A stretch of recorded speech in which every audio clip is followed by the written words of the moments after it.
নবীজি বলেছেন ইউফ্রেটিস নদী মানে ফোরাত নদী। ইউফ্রেটিস কোন নদী? এই ফোরাত নদী অচিরেই তার ভূগর্ভস্থ সোনার পাহাড় বের করে দিবে। ফোরাত নদী অচিরেই তার সোনার পাহাড় বের করে দিবে এবং ওই সোনাকে নিয়ে মারামারি করতে আসবে যে মানুষগুলো, তাদের মধ্যে প্রত্যেক 100 জনের মধ্যে 99 জন মানুষ মারা যাবে। আর একজন ব্যক্তি যে বেঁচে থাকবে সে ধারণা করবে আমি সেই ব্যক্তি যে সোনাটা পাবো। আর মুসলিমদেরকে নবীজি বলছেন তোমরা যদি ওই সময় ওই জায়গায় থাকো, কোনো মুসলমান যদি সেটা দেখে, তোমরা সেই সোনায় হাতও দিবে না। আরেকটা হাদিস এসেছে যে অচিরেই রোমকরা, পশ্চিমারা আরবদের সাথে চুক্তি ভঙ্গ করবে এবং 80টা পতাকা নিয়ে তাদের বিরুদ্ধে যুদ্ধে নেমে যাবে। কয়টা পতাকা? 80টা। এবং প্রত্যেক পতাকার নিচে থাকবে 12,000 করে সৈন্য। কত হাজার? একটা যুদ্ধে এত বেশি 99% মানুষ মারা যাওয়াটা স্বাভাবিক না, এটা অস্বাভাবিক। ঢাল তলোয়ার AK-47 যুদ্ধে এমনটা হবে না বা হয় না। হয়তো এমন কোন অস্ত্র সেখানে প্রয়োগ করা হতে পারে, এটা আমাদের ধারণা, আল্লাহ ভালো জানেন, যেই অস্ত্রগুলো দিয়ে অল্প সময়ে বেশি বেশি মানুষ মেরে ফেলা সম্ভব।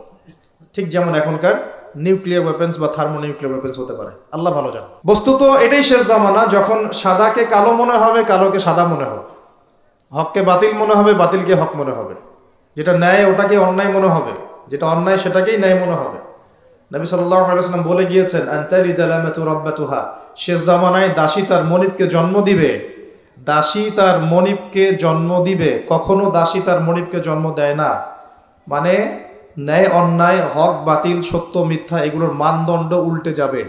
ন্যায় হবে অন্যায়, অন্যায় হবে ন্যায়, হক হবে বাতিল, বাতিল হবে হক।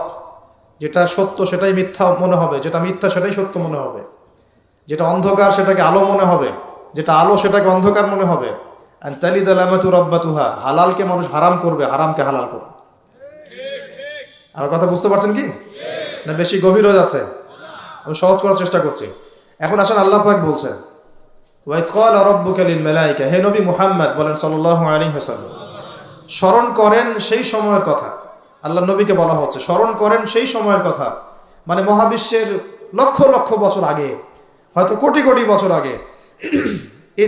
ওয়াইজ ক্বালা রাব্বুকা লিল মালায়েকা, আপনার রব এই ফেরেশতাদেরকে বলেছিলেন। কাদেরকে বলেছিলেন? কি বলেছিলেন? ইন্নী জাইলুন ফিল আরদি খলিফা, আমি এই আরদে মানে পৃথিবীতে আমার খলিফা পাঠাতে চাই। সুবহানাল্লাহ। পৃথিবীতে কেউ ছিল না এর আগে, জিন জাতি ছিল। জিন জাতি, কোন জাতি?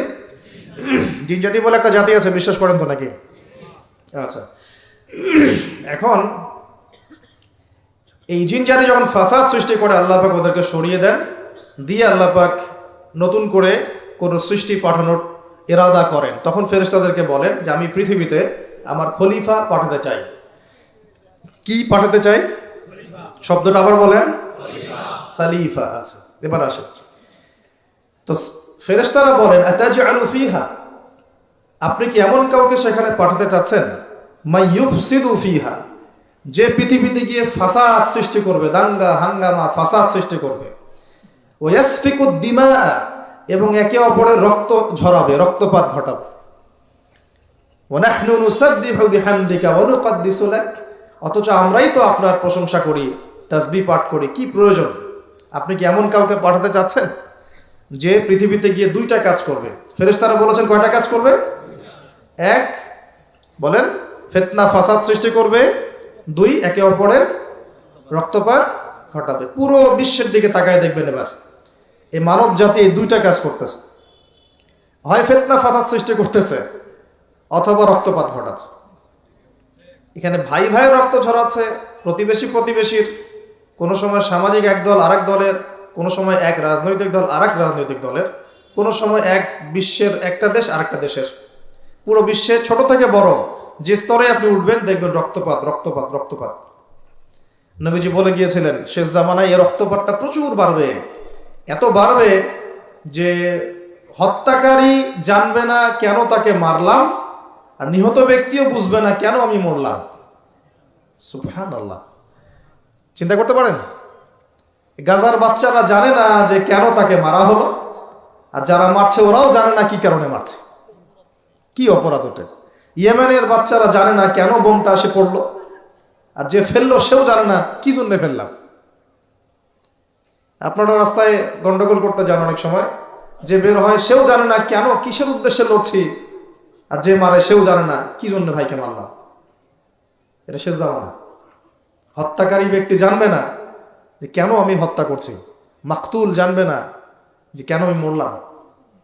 শেষ জামানা হারাজ বাড়বে, হারাজ হারাজ হারাজ। নবীজি বলছেন হারাজ বাড়বে, সাহাবীরা বলছেন হারাজ কি ইয়া রাসূলুল্লাহ? নবীজি বলছেন যে মানে অস্বাভাবিক হারে হত্যাকাণ্ড বাড়তে থাকবে। আমি পরিসংখ্যান দিয়ে দিই আপনাকে দুইটা। শুধু প্রথম বিশ্বযুদ্ধেই এই 4-5 বছরের মধ্যে প্রায় 1.5 থেকে 2 কোটি মানুষ মারা গেছে। কত কোটি? আর আরো বেশি, অনেকে বলেন 2.5 কোটি 3 কোটি, আমি একটা মিনিমাম রেঞ্জ বললাম। আর দ্বিতীয় বিশ্বযুদ্ধে মারা গেছে প্রায় 6 থেকে 7 কোটি। 6 থেকে 7 কোটি। শুধু আমেরিকার একটা পারমাণবিক বোমা যেটা জাপানে পড়েছে হিরোশিমায়, ওতেই লক্ষ লক্ষ লোক মারা গেছে। এখন পর্যন্ত ওদের যে বংশ পরম্পরা, ওই যে পারমাণবিক বোমার যে প্রভাব, এটা এখন পর্যন্ত আছে। আর নাগাসাকিতে যেটা পড়েছে দ্বিতীয় বোমা, ওটার নাম ছিল ফ্যাটম্যান, আর প্রথমটার নাম ছিল লিটল বয়। এগুলো অনেক আগের বোম। আর এখনকার পারমাণবিক বোমগুলো কত শক্তিশালী এটা বলার অপেক্ষা রাখে না। একটা পুরো দেশকে এক মুহূর্তে উড়াই দিতে পারে। বাংলাদেশের মতো একটা ছোট্ট দেশ, এরকম ছোট্ট একটা দেশকে একটা বোমা দিয়ে উড়িয়ে দেওয়া সম্ভব। ইংল্যান্ডের মতো একটা দেশকে একটা রাশিয়ান হাইপারসনিক ক্ষেপণাস্ত্র দিয়ে উড়িয়ে দেওয়া সম্ভব। আর এখনকার সমরবিদ্যা নিয়ে যারা ঘাটাঘাটি করেন, তারা এটা আশঙ্কা করছেন যে প্রথম বিশ্বযুদ্ধের মতো, দ্বিতীয় বিশ্বযুদ্ধের মতো আরো একটা তৃতীয় বিশ্বযুদ্ধ হয়তোবা বিশ্ববাসী দেখতে যাচ্ছে। হয়তোবা, আল্লাহ ভালো জানেন, আমরা তো গ্যারান্টি দিয়ে বলতে পারবো না, কিন্তু পরিস্থিতি ওইরকমই মনে হচ্ছে। তবে এতটুকু জেনে রাখেন, হাদিসের মধ্যে মালহামা নামে একটা শব্দ আছে। কি শব্দ? নবীজি বলেছেন ইউফ্রেটিস নদী, মানে ফোরাত নদী। ইউফ্রেটিস কোন নদী? এই ফোরাত নদী অচিরেই তার ভূগর্ভস্থ সোনার পাহাড় বের করে দিবে।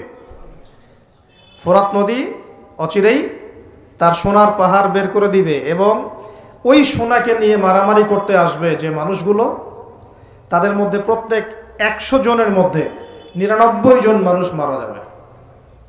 আর ওই একজন ব্যক্তি যে বেঁচে থাকবে, সে ধারণা করবে আমি সেই ব্যক্তি যে সোনাটা পাবো। আর মুসলিমদেরকে নবীজি বলছেন, তোমরা যদি ওই সময় ওই জায়গায় থাকো, কোনো মুসলমান যদি সেটা দেখে, তোমরা সেই সোনায় হাতও দিবে না।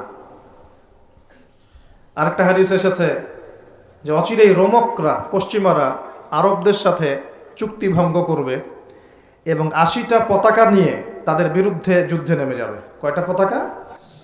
80টা। এবং প্রত্যেক পতাকার নিচে থাকবে 12,000 করে সৈন্য। কত হাজার? একটা যুদ্ধে এত বেশি 99% মানুষ মারা যাওয়াটা স্বাভাবিক না, এটা অস্বাভাবিক। ঢাল তলোয়ার AK-47 যুদ্ধে এমনটা হবে না বা হয় না।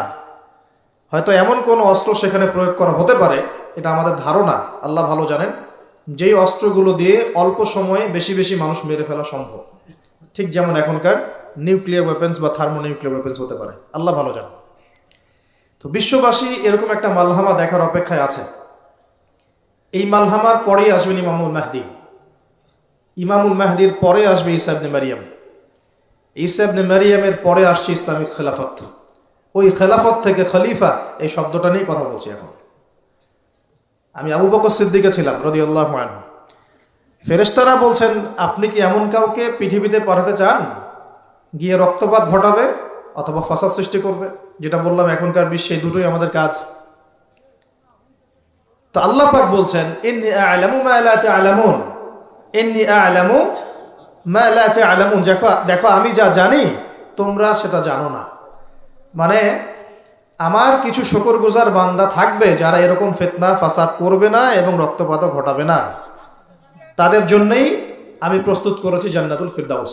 সুবহানাল্লাহ। তো এখন ফেরেশতাদের মতামত আপনারা শুনলেন, আল্লাহ পাকের কথাও শুনলেন।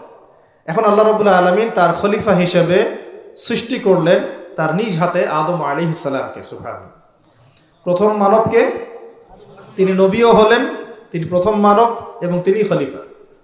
এখন আদম আলাইহিস সালামকে তার স্ত্রী সহ জান্নাতে থাকতে দেয়া হলো, এই ঘটনা আপনারা জানেন। ইবলিস এসে প্ররোচিত করলো। তার আগে ইবলিসকে বলা হয়েছিল সেজদা করো, সবাই সেজদা করলো, ইবলিস করলো না, মনে আছে? এটা তো আপনারা জানেন, ওইদিকে আমি আর ওই জন্য সময় নষ্ট করছি না। ইবলিস সেজদা না করে কাফের হয়ে গেল, আর আদম আলাইহিস সালাম এবং হাওয়া আলাইহিস সালামকে জান্নাতে থাকতে দেয়া হলো। বলা হলো যে এখানে থাকো, কিন্তু ওয়ালা তাকরাবা হাদিহিশ শাজারা, এই গাছের কাছেও যাবে না। ইবলিস ফুসলিয়ে ফাসলিয়ে তাদেরকে গাছের কাছে নিয়ে গেল, যেভাবে আমাদেরকে ফুসলিয়ে পাপের দিকে নিয়ে আসে ঠিক এভাবেই, ঠিক আছে? এখন আমাদের পিতামাতা একটা ভুল করে ফেললেন। মানুষ মাত্রই কি হবে?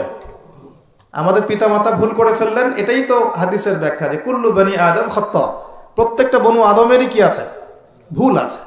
খয়রুল খাত্তাইন আত-তাওয়াবিন, যারা তওবা করে তারা হচ্ছে উত্তম ভুলকারী। তো আমাদের পিতা কিন্তু ভুলের উপর অটল থাকলেন না। ইবলিস যেমন তার মতে অটল থাকলো যে আমি সেজদা করি নাই তো কি হয়েছে, খলাকতানি মিন নার ওয়া খলাকতাহু মিন তিন, আমাকে সৃষ্টি করেছেন আপনি আগুন দিয়ে, ওকে সৃষ্টি করেছেন মাটি দিয়ে। এটা ইবলিসের চরিত্র। যে ভুলের উপর অটল থাকে, সংশোধন করে না, সে ইবলিসের অনুসারী। কথা বুঝতে পারছেন? ইবলিস কি এখানে সঠিক ছিল? নাউজুবিল্লাহ, কখনোই না। আল্লাহ পাক তাকে আদেশ করেছেন, আদম কিসের তৈরি সেটা তো দেখার দরকার নাই। আল্লাহ পাক আদেশ করেছেন, বাস তোমাকে সেজদা করতে হবে।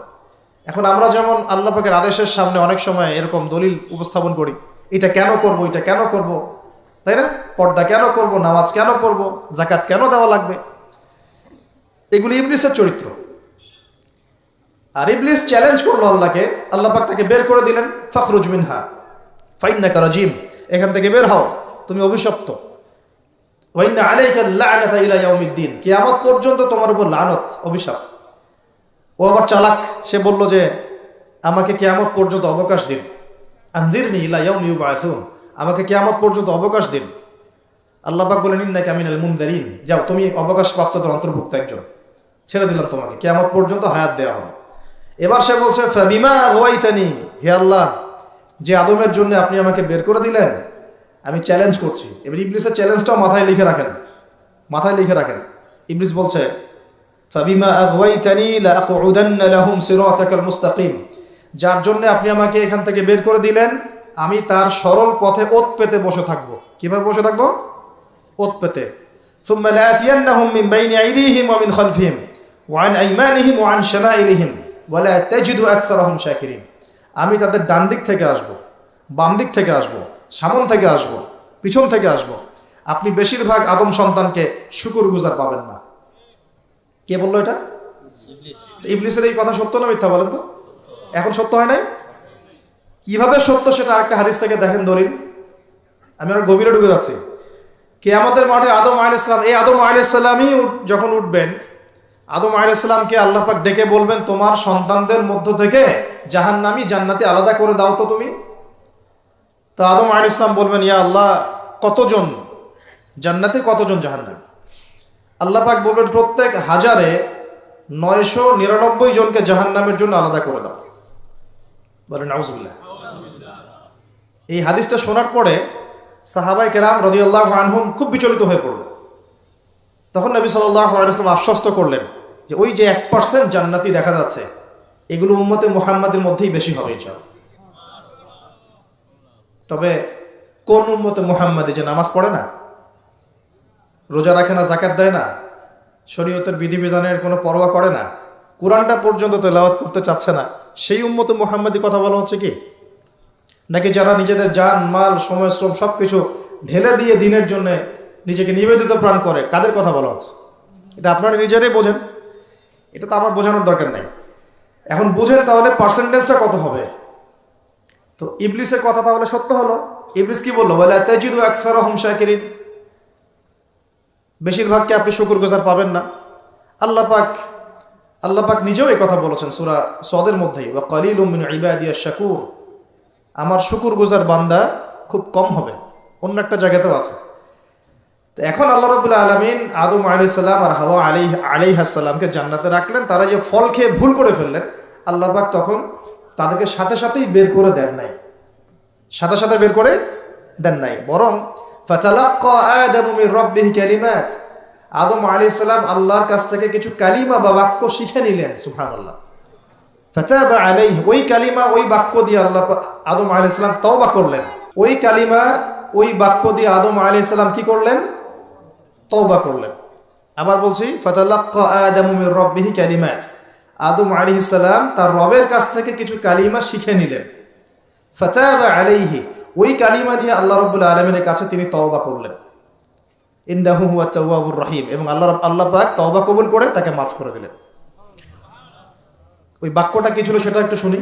ওই বাক্যটা ছিল রব্বানা, আমার সাথে বলেন, রব্বানা যালামনা আনফুসানা ওয়া ইল্লাম তাগফির লানা ওয়া তারহামনা লানাকুনান্না মিনাল খাসিরিন। মানে অর্থ হচ্ছে, হে আমাদের রব, রব্বানা যালামনা আনফুসানা, আমরা নিজেদের নফসের উপর জুলুম করেছি। ওয়া ইল্লাম তাগফির লানা, আপনি যদি আমাদেরকে মাফ না করেন, ওয়া তারহামনা, আমাদের উপর রহম না করেন, লানাকুনান্না মিনাল খাসিরিন, আমরা অবশ্যই ক্ষতিগ্রস্তদের অন্তর্ভুক্ত হয়ে যাব। এই কালিমা শিখলেন কে? আদম আলাইহিস সালাম তার রবের কাছ থেকে। এই কালিমা, এই দোয়া দিয়ে তিনি তওবা করলেন। আল্লাহ রাব্বুল আলামিন তাকে মাফ করে দিলেন। তবে তিনি বলে দিলেন, আর জান্নাতে থাকা হচ্ছে না। কুল নাহবিতু মিনহা জামিআ, আল্লাহ বলেন তোমরা এখন সবাই পৃথিবীতে নেমে যাও। ফাইম্মা ইয়াতিয়ান্নাকুম মিন্নি হুদান, নেমে যাও পৃথিবীতে, কিন্তু জেনে রেখো পৃথিবীতে আমার পক্ষ থেকে তোমাদের কাছে হেদায়েত যাবে। কি যাবে? হেদায়েত মানে আসমানি কিতাব, নবী রাসূল। আসমানি কিতাব, নবী রাসূল, এগুলো আসবে তোমাদের কাছে। ফামান কুল নাহবিতু মিনহা জামিআ ফাইম্মা ইয়াতিয়ান্নাকুম মিন্নি হুদান ফামান তাবিআ হুদায়া, যে আমার এই হেদায়েতের অনুসরণ করবে, ফালা খাউফুন আলাইহিম ওয়ালা হুম ইয়াহজানুন, তাদের কোনো ভয় নাই, কোনো দুশ্চিন্তা নাই। যেই জান্নাত থেকে গিয়েছো ওই জান্নাতে ফিরে আসবে ইনশাআল্লাহ। এটা একটা কথা। আর ওয়াল্লাযীনা কাফারু ওয়া কাযযাবু বিআয়াতিনা, কিন্তু যারাই আমার ওই হেদায়েতকে মিথ্যা প্রতিপন্ন করবে, অস্বীকার করবে, কুফরি করবে, ঠিক আছে, উলাইকা আসহাবুন নার, এরা হবে জাহান্নামের অধিবাসী, হুম ফিহা খালিদুন, এখানে তারা চিরস্থায়ী হবে। আল্লাহ পাকের বক্তব্য একদম সহজ সরল পরিষ্কার না? দুনিয়াতে যাচ্ছ যাও, এটা চিরস্থায়ী নয়। এই সময়টুকুর মধ্যেই আমার পক্ষ থেকে কি আসবে বলেন? হেদায়েত আসবে, মানে যুগে যুগে নবী রাসূল আসবেন, আসমানি কিতাব আসবে। ফামান তাবিআ হুদায়া, তোমাদের মধ্যে যারা এই নবী রাসূলদেরকে মানবে, আসমানি কিতাব সমূহকে মানবে, তাদের কোনো টেনশন নাই, কোনো ভয় নাই, আবার জান্নাতে ফিরে আসবে ইনশাআল্লাহ। আর যারা নবী রাসূলকে মানবে না, আসমানি কিতাবের পরোয়া করবে না, নিজের প্রবৃত্তির দাসত্ব করবে, উলাইকা আসহাবুন নার, তারা জাহান্নামে যাবে, সেখানে চিরস্থায়ী হবে। হিসাব কি সহজ না কঠিন? একদম সহজ কথা আল্লাহ পাকের। এবার এই পৃথিবীতে এখন আদম আলাইহিস সালামকে আল্লাহ পাক কি বলেছেন? কি শব্দটা বলেছিলাম? খলিফা। এবার আদম আলাইহিস সালাম পৃথিবীতে এসে কি আবারও নতুন করে কোনো ভুল করেছিলেন? বলেন তো দেখি। উত্তর না, করেন নাই। মানে কান্নাকাটি করতে করতেই বছরের পর বছর চলে গেছে, শুধু কাঁদতে কাঁদতেই বছরের পর বছর চলে গেছে।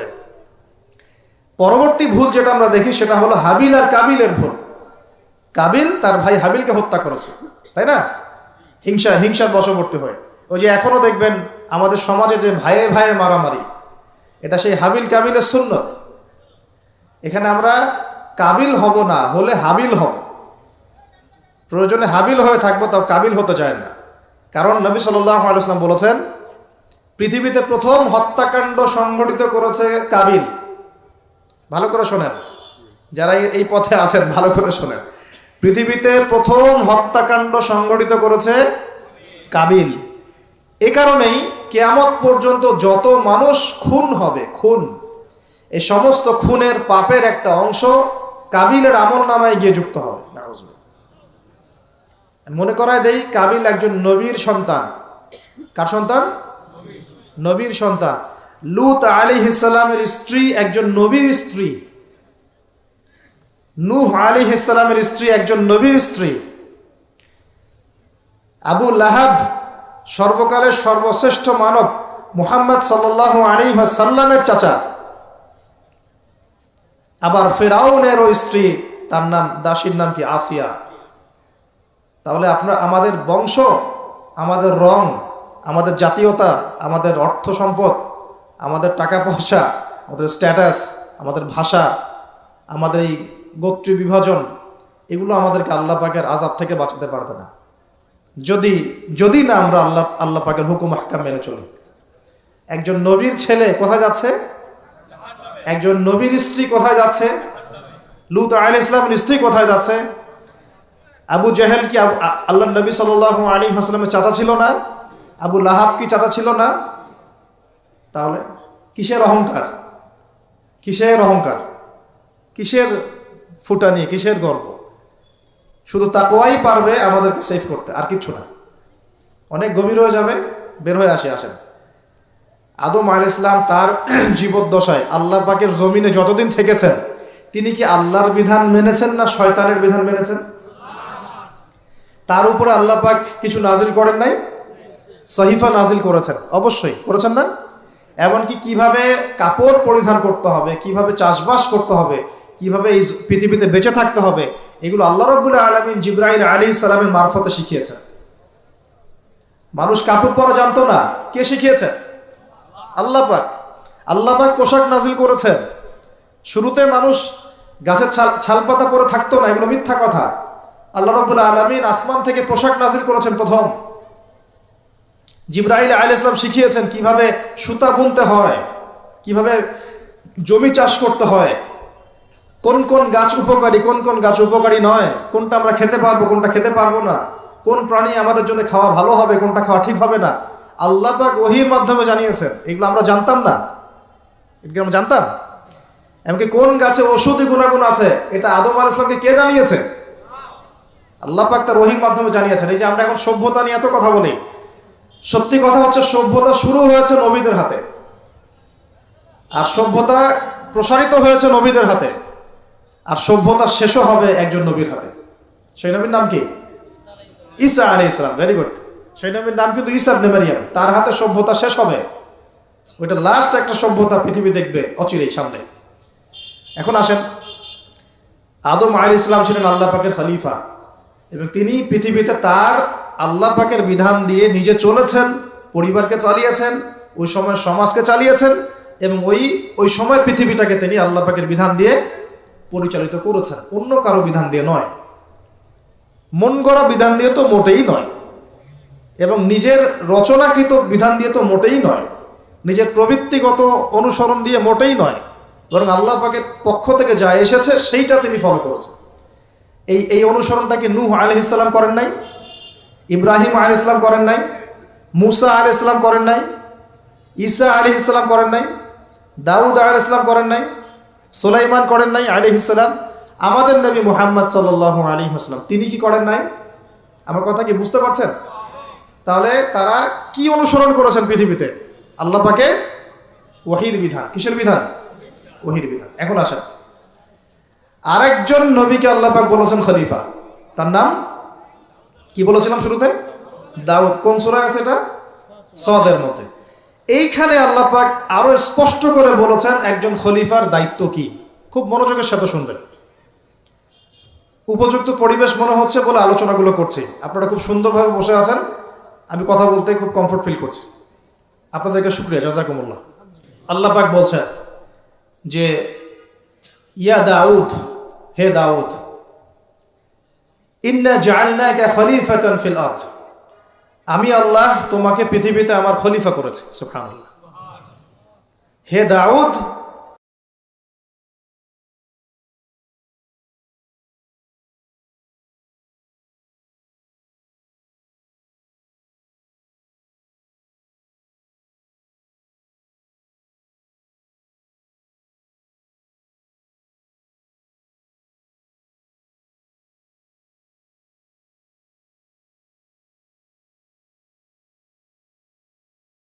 চেয়েও দাপটের সাথে এই বিশ্ব শাসন করেছে, এবং তারা ছিলেন তখন মুসলিম। তারা ছিলেন তখন কি? মুসলিম।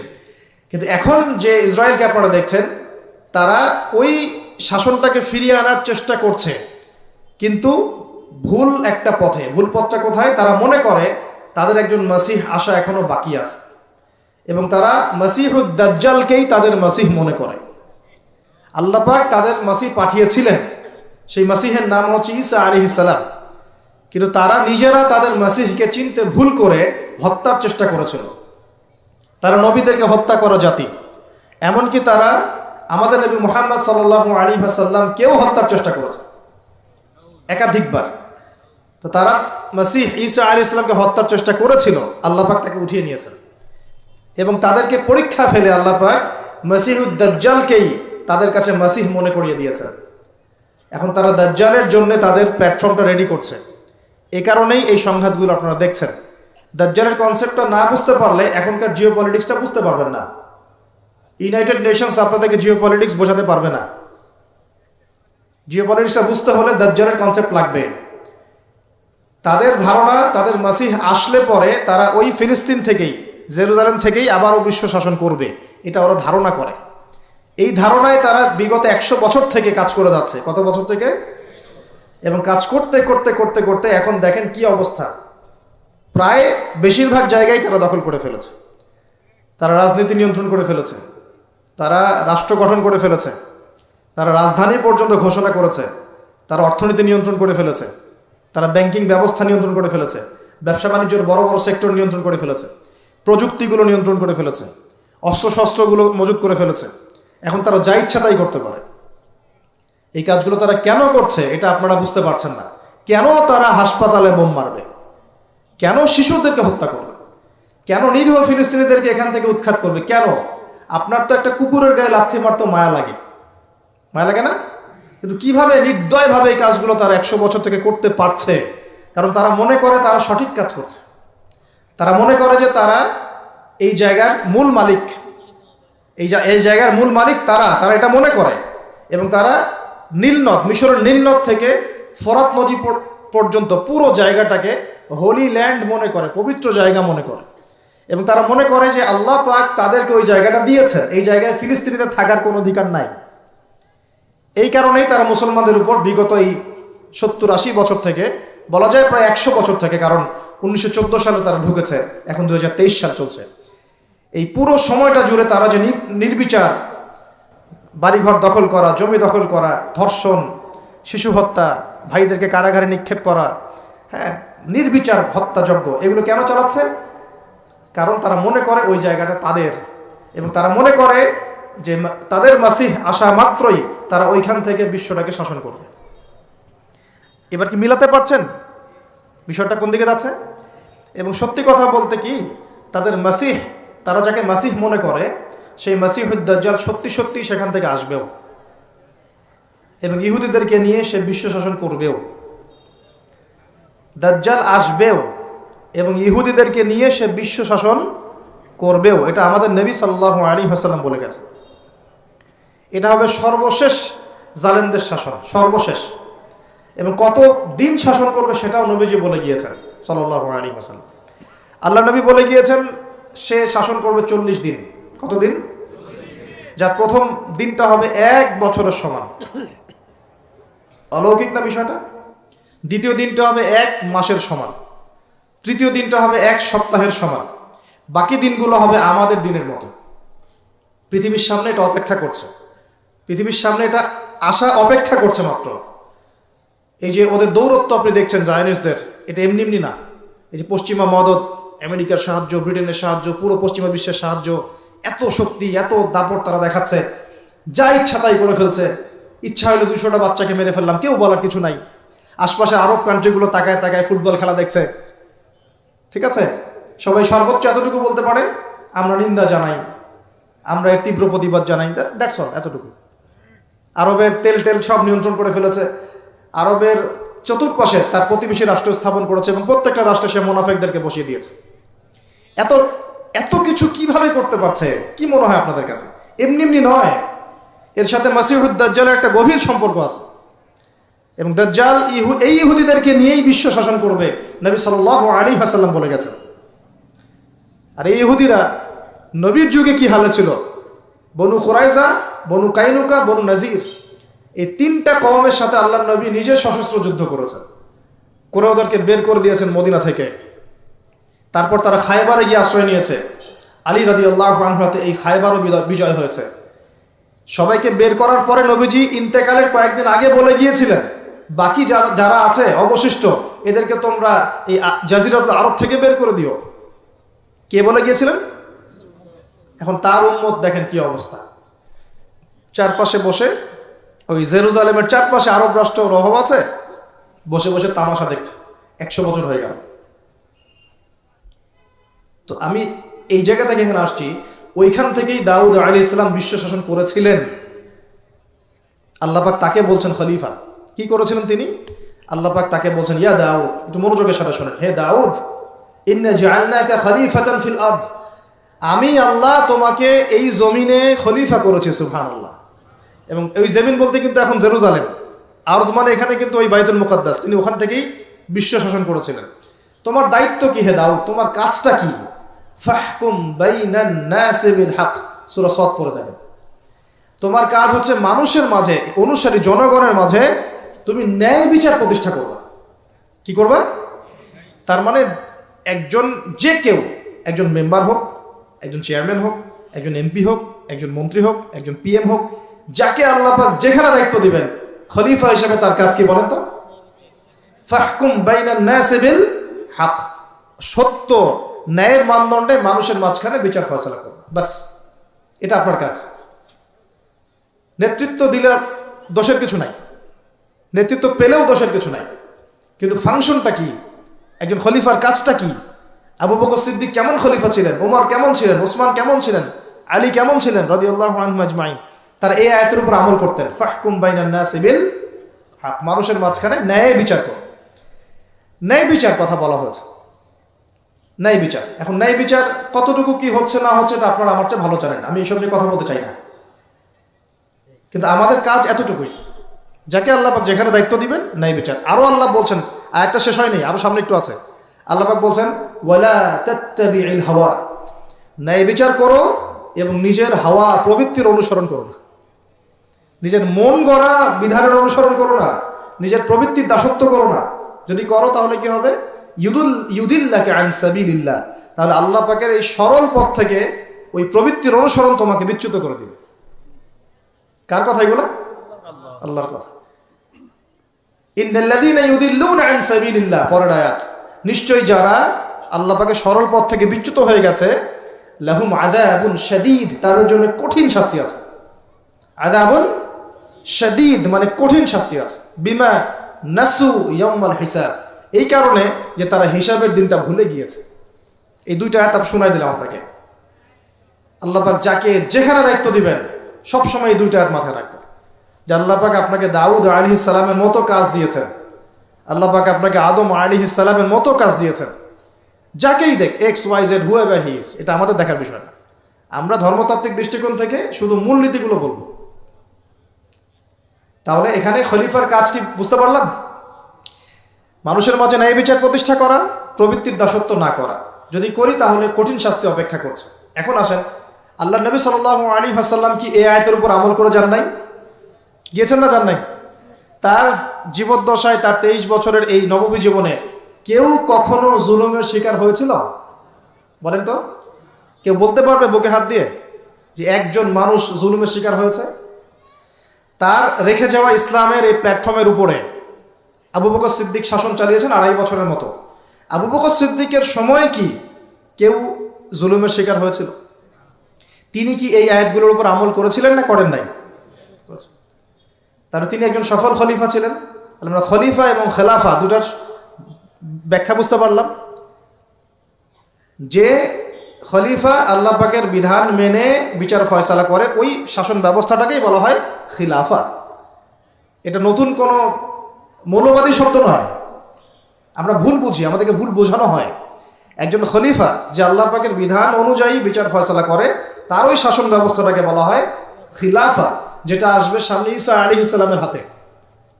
এখন আপনি সর্বোচ্চ পর্যায়ে যান বিশ্বের, ইউনাইটেড নেশনস, এখানে খিলাফা কায়েম আছে? অনেস্টলি বলেন, এখানে কি আল্লাহর বিধান দিয়ে বিচার ফয়সালা করা হয়, নাকি ওদের পশ্চিমাদের মন করা বিধান দিয়ে করা হয়? 100-200 কেন, একদিনে যদি 1000টা বাচ্চাকেও বোম মেরে হত্যা করে দেয়, তারপরে ওরা ইসরায়েলের পাশেই থাকবে, বলবে আমরা আমাদের বন্ধুর পাশে আছি। আমাদের যদি এর পরেও চোখ না খুলে, তাহলে নিশ্চিত আমরা ইন্টারনালি ব্লাইন্ড, আধ্যাত্মিকভাবে অন্ধ হয়ে গেছি। আর যারা অন্ধ তারাই তো অন্ধ দাজ্জালের অনুসরণ করবে। আমি জানি আমাদের উপরের লেভেলে যারা আছেন তারা এগুলো সব ভালো করেই বোঝেন, কিন্তু পরিবেশ পরিস্থিতির কারণে অনেক সময় তারা সত্য কথা বা সাহস করে অনেক কিছু বলতে পারেন না, কারণ তারা অবশ্যই বোঝেন, তারা মুসলিম পরিবার থেকে এসেছেন। আমাকে বলেন তাদের যে সিস্টেম, এই সিস্টেমের মধ্যে যে অর্থ ব্যবস্থাটা আছে এটা সুদ ভিত্তিক না সুদ বিবর্জিত? তাহলে এটা কি আল্লাহ পাকের কোরআনের সাথে গাদ্দারি হয়নি? তাহলে ওর আন্ডারে থাকলে কি আমরা সত্যিকারের খেলাফা কায়েম করতে পারবো? সম্ভব না। ও যে মিডিয়াগুলো চালায়, এই মিডিয়াতে ও যা মানুষকে বোঝায় তাই। একজন মুসলমানকে যদি ও সন্ত্রাসী রূপে উপস্থাপন করে, সারা বিশ্ব বলে হ্যাঁ ও সন্ত্রাসী। একজন ব্যক্তি, আমি নাম মেনশন করছি না, গণহারে মানুষ হত্যা করেছে, তাকে শান্তিতে নোবেল পুরস্কার দেওয়া হয়েছে। এই হলো ওদের চরিত্র। মিডিয়া, ওদের পলিটিক্যাল সিস্টেম, ব্যাংকিং সিস্টেম, ওদের প্রযুক্তি, এগুলো কোনটা মুসলমানের স্বার্থে? কোনোটা কি মুসলমানের স্বার্থে? সবগুলো করেছে ওদের স্বার্থে। ওখানে গিয়ে আমরা সর্বোচ্চ কি করতে পারি? আমরা হয়তো ওই যে ফিদেল ক্যাস্ট্রোর মতো একটা ভাষণ দিতে পারবো, অথবা ওই গাদ্দাফির মতো একটা ভাষণ দিতে পারবো। যারাই সেখানে দাঁড়িয়ে লম্বা লম্বা লেকচার দিয়েছে, গরম গরম বক্তব্য দিয়েছে, ওদের সবাইকে হয় মেরে দেওয়া হয়েছে, নাহলে ক্ষমতাচ্যুত করা হয়েছে। আমাদের চোখ কবে খুলবে? এটা একটা কুফরি শক্তি। এটা এই পৃথিবীর সবচেয়ে বড় শিরক, সবচেয়ে বড় তাগুত, সবচেয়ে বড় কুফর। এর গোড়ায় গিয়ে আমাদেরকে আঘাত করতে হবে, এবং সেই আঘাতটা আমরা করতে পারবো না, আমরা জানি। সে আঘাতটা করবে ইমামুল মাহদী এবং ঈসা আলাইহিস সালাম। আমি জানি আমরা কিছু করতে পারবো, এবং আমি আপনাকে করতেও বলছি না কিছু, ভবিষ্যৎটা বলে দিচ্ছি ইনশাআল্লাহ। এই বৈশ্বিক এই শিরক আর কুফর তাগুতের গোড়ায় সে করে আঘাতটা করবে কে? ইমামুল মাহদী এবং ঈসা আলাইহিস সালাম। তারপরে আবার জেরুজালেম থেকে বিশ্ব শাসন হবে ইনশাআল্লাহ। তখন প্রত্যেকটা মুসলমানের হক অধিকার রক্ষা করা হবে। তখন মুসলমানরা এইভাবে মাথা নত করে বাঁচবে না, মাথা উঁচু করে বাঁচবে ইনশাআল্লাহ। এত সহজ যে মুসলিম বাচ্চাদেরকে বোম্বারে হত্যা করে ফেললো। আমি আপনাদেরকে দলিল দিলে রাত 2টা-3টা বেজে যাবে। একজন সাহাবীর হত্যার প্রতিশোধ নেওয়ার জন্য নবী সাল্লাল্লাহু আলাইহি ওয়াসাল্লাম 30,000 সৈন্যবাহিনী রেডি করে রোমানদের বিরুদ্ধে যুদ্ধ করতে পাঠিয়েছে। কজন সাহাবী? আবার একজন দিনী বোন, মুসলিম রমণী মহিলা সাহাবীর ইজ্জতের বিনিময়ে পুরা বনু কুরাইজার সাথে নবী যুদ্ধ করেছেন। নবী একজন রাষ্ট্রদূত পাঠিয়েছিলেন, খ্রিস্টানরা ওই রাষ্ট্রদূতকে হত্যা করেছিল। ওই একজন সাহাবীকে হত্যার প্রতিশোধ নেওয়ার জন্য আল্লাহ নবী সাল্লাল্লাহু আলাইহি ওয়াসাল্লাম মুতার যুদ্ধে চলে গিয়েছে। কি মনে করেছে মুসলমানদেরকে ওরা যা ইচ্ছা তাই করবে?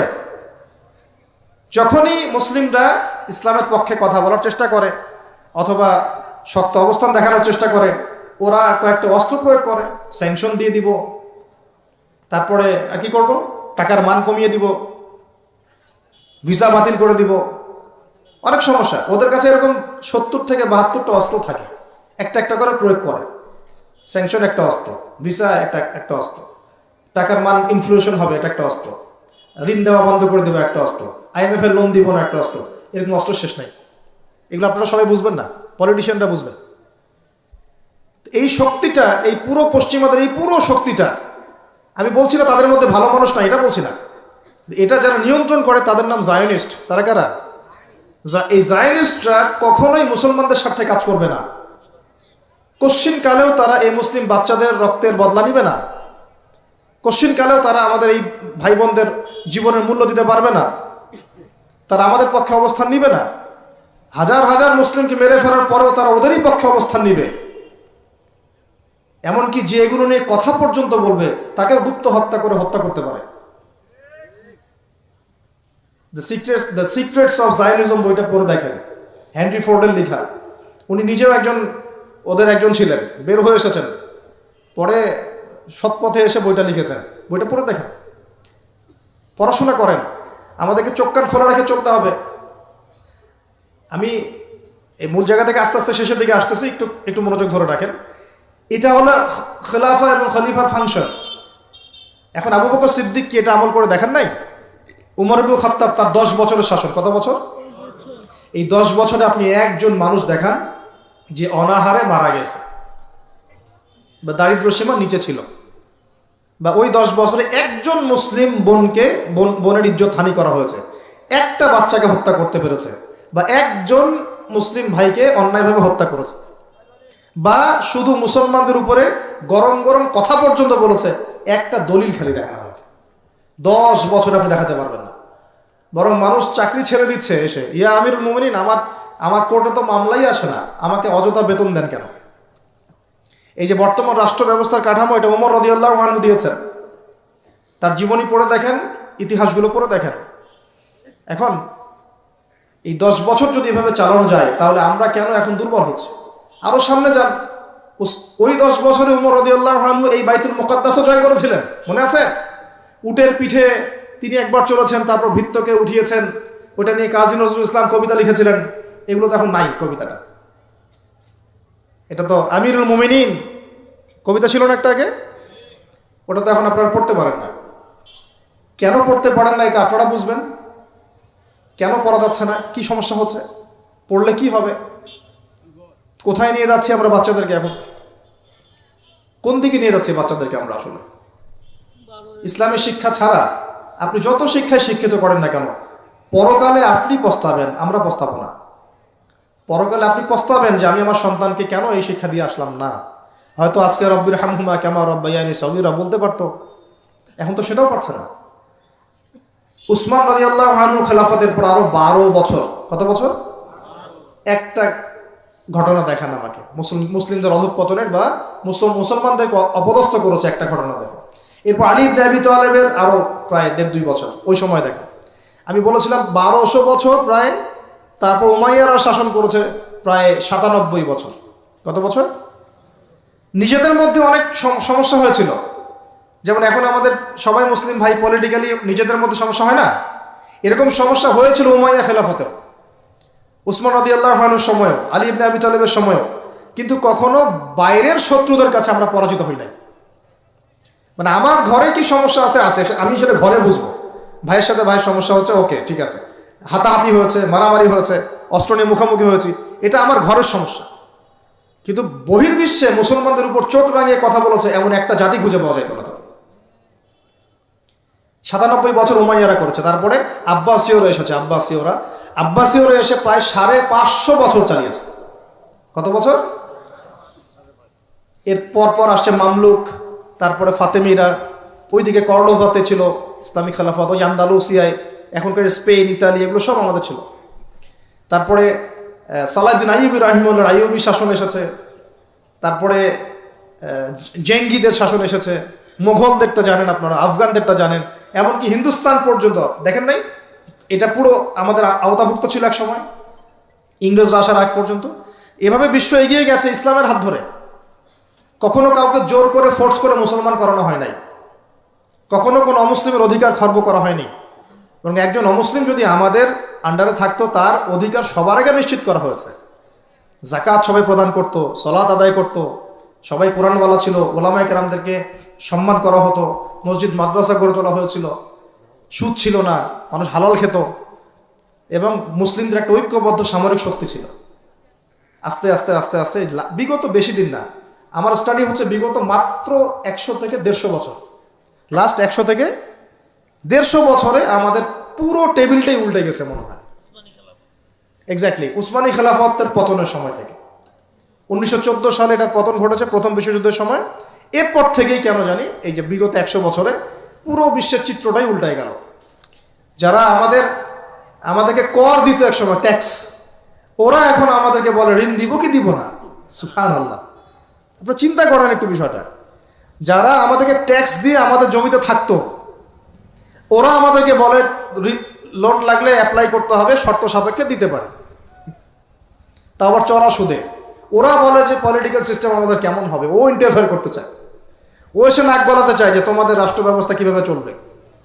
ওরা এসে এখন ঠিক করে দেয় যে আমাদের সংস্কৃতি কেমন হবে, আমাদের শিক্ষানীতি কেমন হবে, ইত্যাদি ইত্যাদি। যে জেরুজালেমে ঢোকার আগে ওদেরকে 10 বার চেকিং করতে হতো, ওখানে আমরা ত্রাণ পাঠাতে পারছি না। ওখানে আমরা মুসলমানরাই আমাদের ভাইকে ত্রাণ পাঠাতে পারছি না। নির্বিচারে মানুষ মারছে, কিন্তু আমরা গিয়ে প্রতিহত করতে পারছি না, আমরা ফোর্স পাঠাতে পারছি না। আপনি বিশ্বাস করেন, বাংলাদেশে যারা উপর থেকে নিচু লেভেলে যে সেক্টরে মানুষরা আছেন, এদের মধ্যে বহু ইমানদার মানুষ আছে, বহু ইমানদার মানুষ আছে। পলিটিশিয়ানদের মধ্যে, র্যাবে, বিজিবিতে, আর্মিতে, আনসারে, প্রত্যেকটা জায়গায় এমন বহু মানুষ আছে যাদেরকে যদি আপনি পাঠাতেন যে যাও ওই জালেমদের বিরুদ্ধে অস্ত্র ধরো, দেখতেন ওরা বুক পেতে শহীদ হয়ে যেত। বহু মানুষ আমাদের দেশে আছে। ইমান আমরা লালন করি বলেই তো কথাগুলো বের হচ্ছে। আমাদের জায়গা, আমাদের জমি, আমাদের ভাই, আমাদের বোন, আমাদের বাচ্চাকে মেরে শেষ করে ফেললো, আমরা সামান্য প্রতিবাদটুকু করতে পারছি না। প্রতিবাদ করার প্ল্যাটফর্মটা কোথায়? জাতিসংঘে যেতে হবে। জাতিসংঘে গিয়ে প্রতিবাদ করে লাভটা কি হবে? ও বলবে যে আমি তার পাশে আছি, সবশেষে ও 2-3টা মিত্র বানায় নিবে। বাংলাদেশের মতো ছোট একটা দেশ যে পরিমাণ সাহস দেখিয়েছে, ওখানে আরবের বড় বড় মুসলিম রাষ্ট্রগুলো সেই সাহস দেখাতে পারে না। কিসের ওয়াইসি নাটক, সার্কাস মনে হয় এগুলাকে। 110-20 জন বসবে, খ্যাপসা খাবে, খ্যাপসা আর ওই যে কি ফাহাম, এগুলো খাবে বসে বসে। কোকাকোলা পান করো, কোকাকোলা, স্প্রাইট। শেষমেশ সবাই মিলে একটা সিদ্ধান্তে আসলো যে নিন্দা জানানো দরকার। নিন্দা জানাই। কেন নিন্দা জানাই? আরবের জনগণ তো খেপে যাবে। জনগণ তো ইমানদার। জনগণ বলবে যে আপনারা কিছু করেন না কেন? ওদেরকে দেখান আজ পর্যন্ত কি পদক্ষেপটা নিয়েছে। 15,000 মানুষের জীবনের মূল্য কি এই 1500 টাকার ত্রাণে চলে যাবে? এত ত্রাণ দিলেই হয়ে যাবে?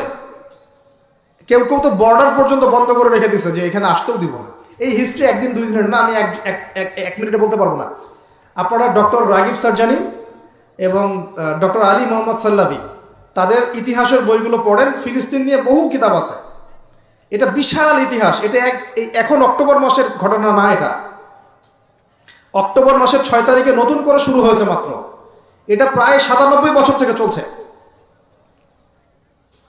কখনো এই রমজানে, কখনো সেই রমজানে, কখনো এই ইস্যু নিয়ে, কখনো সেই ইস্যু নিয়ে, কখনো নিজেরাই এটাকে সৃষ্টি করে। করতে করতে আস্তে আস্তে আস্তে 76 ভাগ জায়গা ওরা এখন দখল করে ফেলছে। আর আমি বললাম এদের সাথে দাজ্জালের মারাত্মক সম্পর্ক আছে, সামনে বুঝতে পারবেন। তো এটা 1 দিন 2 দিনের ইতিহাস নয়। আর এই প্রতিহতটা মানুষ আজকে নতুন করে করছে এমন নয়। প্রতিহত করেছে অনেকেই, অনেক সংগঠন এখানে প্রতিহত করে করে করে করে চলে গেছে। এখন না হয় আপনি হামাসকে দেখতে পাচ্ছেন, আগে তো সে ছিল না। ইন্তেফাদার আগে তো সে ছিলই না। নতুন করে তাকে প্রথম শুরু করেছিল ইখওয়ানুল মুসলিমিন। তার আগেও ওই যে কাসসাম ব্রিগেড, আপনার নাম শুনেছেন, ইজউদ্দিন কাসসাম, উনি প্রথম শুরু করেছিলেন 1935 সালের দিকে। ইতিহাসগুলো পড়তে থাকেন এবং কিভাবে তার আস্তে আস্তে এই জায়গায় ঘাঁটি গেড়েছে। আর এখন তারা কত শক্তিশালী আমাদের কল্পনার বাইরে। আমরা আমাদের আল্লাহ রাব্বুল আলামিনের কাছে দোয়ার চ্যানেল খোলা আছে। আমরা আমাদের মন থেকে দোয়া করবো ইনশাআল্লাহ।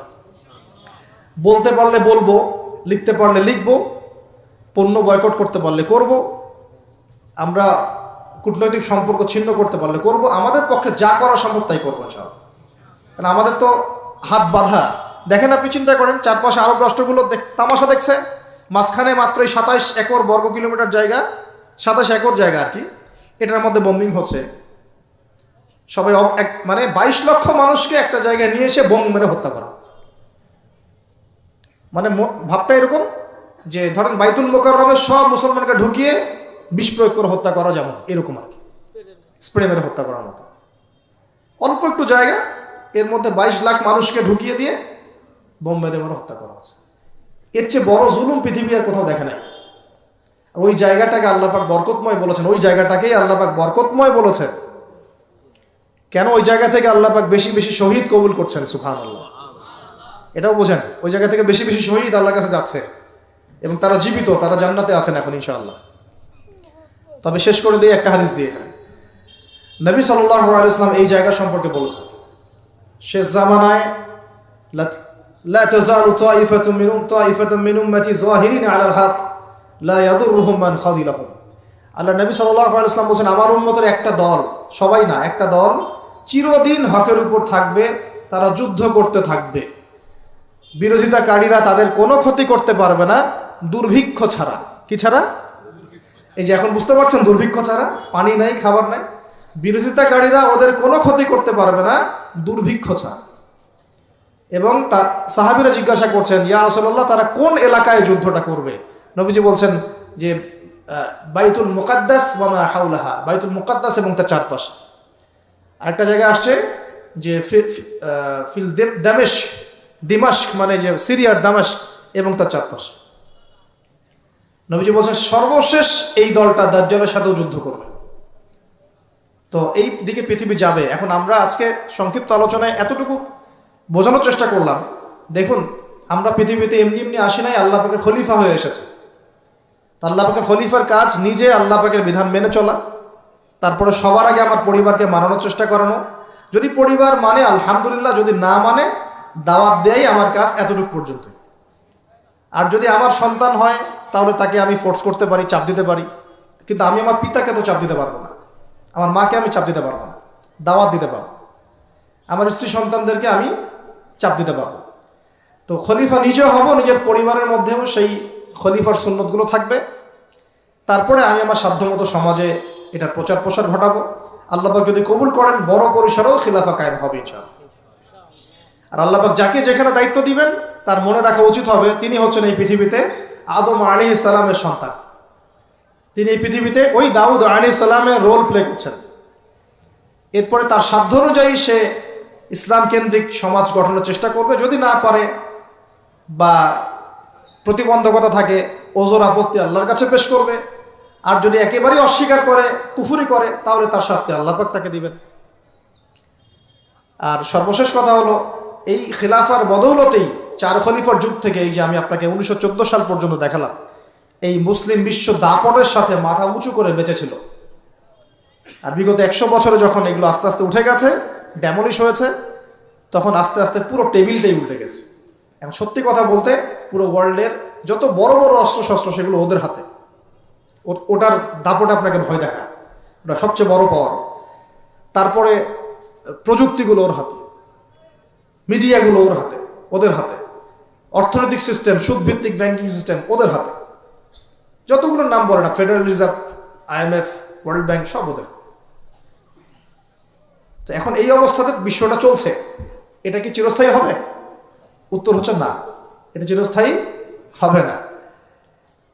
আজকে হোক আর কালকে হোক আর 100 বছর পরেই হোক, এটা চিরস্থায়ী হচ্ছে না ইনশাআল্লাহ। কখন চিরস্থায়ী হবে না? যখন একটা প্রজন্ম গড়ে উঠবে, যেই প্রজন্ম তাদের মুসলিম বীর সেনাদের ইতিহাস জানে, শেকড় চিনে, যেই প্রজন্ম 5 ওয়াক্ত নামাজি, মাশাআল্লাহ, তাহাজ্জুদ গোজার, হালাল খায়, যারা আদর্শ পরিবার করার চেষ্টা করে, যারা সৎ কাজে আদেশ করে, অসৎ কাজে নিষেধ করে, যারা ইউনাইটেড, ঐক্যবদ্ধ, বিভক্ত না, যারা আল্লাহর বিধানের সামনে মাথা পেতে দেয়, অন্য কোনো তাগুতি বিধান তারা মেনে চলে না, যারা ইসলামটাকে আবারও বিশ্ব বিজয়ী করার ফিকির করে, চিন্তা করে, ওইভাবে কাজ করে, ইনশাআল্লাহ ওই রকম প্রজন্ম যখন আসবে তখন বিজয় দেখতে পারবো ইনশাআল্লাহ। তবে আমার মনে হয় না যে এখন সেই প্রজন্ম আছে বা চলছে, আমার মনে হয় না। কারণ এখন আমরা বেশিরভাগ ক্ষেত্রেই দুনিয়া নিয়ে ব্যস্ত হয়ে গেছি। আমরা অনেকেই নামাজ ছেড়ে দিয়েছি। কোরআন তো মাশাআল্লাহ আমরা বললাম প্রথমে যে অনেকেই পড়তে জানি না, সুন্নাহ মাফিক জীবনযাপন করছি না। পরিবার তো আসলে কি বলবো, নিজের বলতে নিজেরই খারাপ লাগে। অনেক পরিবার এখন জাহান্নামের টুকরা হয়ে গেছে, জাহান্নামের টুকরা হয়ে গেছে। সৎ কাজে আদেশ সবাই করছি না, অসৎ কাজে নিষেধ সবাই করছি না। ভাই আমরা গোশত খাওয়া নিয়ে ব্যস্ত হয়ে আছি, খালি মারামারি, কাটাকাটি, দাঙ্গা হাঙ্গামা। এমনকি দাড়ি টুপিওয়ালা মানুষরাও এখন একে অপরের গোশত খাচ্ছে বসে বসে। অনেকেই কে কার ভুল ধরতে পারবে, কে কাকে অপদস্থ করতে পারবে, কে কাকে জাতির সামনে ছোট করতে পারে, মানে এগুলোই মনে হচ্ছে আমাদের কাজ। অথচ আমরা মূল লক্ষ্য থেকে কোথায় সরে গেলাম, মূল লক্ষ্যটা থেকে কত দূরে সরে গেলাম। আল্লাহ পাক আমাদেরকে সেই মূল বিষয়গুলো বোঝার তৌফিক দান করুন। ঘরের পাশে আগুন লাগলে কি ভাই আপনি এখানে ভাইয়ে তর্ক করবেন? আগুন আগে নিয়ে ভাবো। পুরো বিশ্বে আগুন জ্বলে গেছে, আগুন জ্বলছে পুরো বিশ্বে। তারা অঘোষিত ক্রুসেড রচনা করেছে, অঘোষিত, ঘোষণা দিয়ে রচনা করে নেই, ভিতরে অঘোষিত ক্রুসেড রচনা করেছে। ওরা একটা জিনিসই চিনে যে লা ইলাহা ইল্লাল্লাহ কালিমা কে পড়ে ওকেই ধরতে হবে। ওদের চিন্তা এরকম।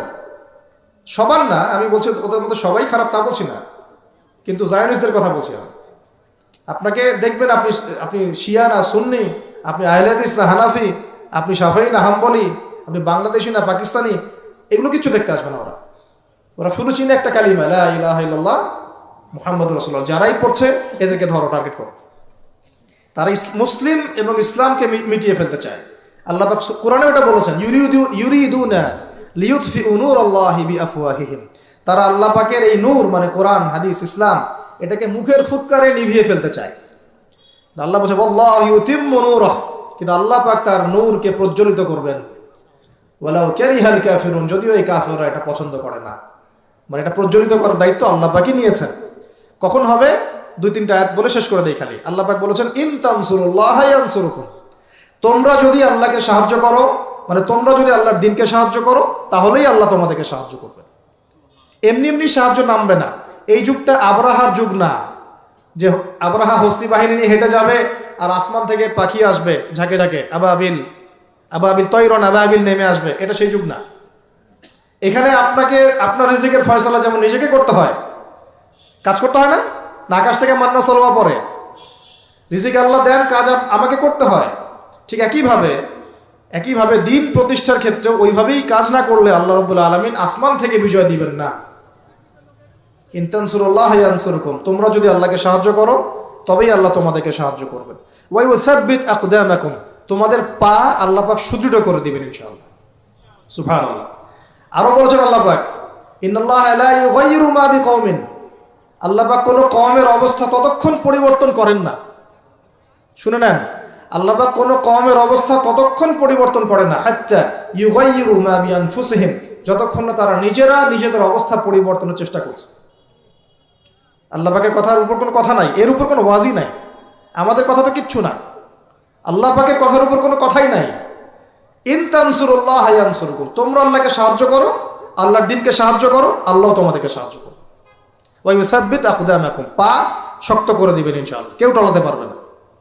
আর ইন্নাল্লাহা লা ইউগাইয়িরু মা বিকওমিন, মনে রেখো আল্লাহ পাক কোনো কওমের অবস্থা, কোনো জাতির অবস্থা ততক্ষণ পরিবর্তন করেন না যতক্ষণ না হাত্তা ইউগাইয়িরু মা বিআনফুসিহিম, যতক্ষণ না তারা নিজেরা নিজেদের অবস্থা পরিবর্তনের চেষ্টা করছে।